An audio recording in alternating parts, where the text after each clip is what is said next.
अच्छे बैट्समैन है। हम जब आपको देखते हैं तो लगता है कि इनविंसिबल लग रहे हो आप। लेकिन आपके मन में कोई ऐसा एक बॉलर है वर्ल्ड का जिसके सामने आप जब आते हो आपको लगता है यार ये टफ बॉलर है, इसकी मतलब थोड़ा मैं नर्वस हूँ इसको खेलने के लिए, ऐसा कोई बॉलर है makes you feel that alert?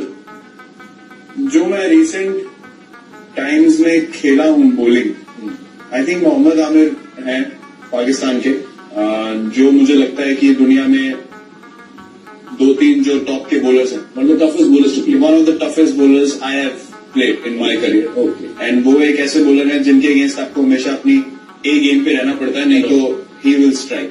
तो वो उस तरीके के बॉलर हैं। Outstanding, very good bowler. मैं खेला हूँ bowling, I think Mohammad Amir हैं पाकिस्तान के, आई थिंक मोहम्मद आमिर हैं पाकिस्तान के, आई थिंक मोहम्मद आमिर हैं पाकिस्तान के, जो मुझे लगता है कि दुनिया में 2-3 जो टॉप के बॉलर्स हैं, one of the toughest bowlers to play, one of the toughest bowlers I have played in my career. Okay. And वो एक ऐसे बॉलर हैं जिनके अगेंस्ट आपको हमेशा अपनी ए गेम पे रहना पड़ता है, नहीं तो ही विल स्ट्राइक। तो वो उस तरीके के बॉलर हैं। Outstanding, very good bowler.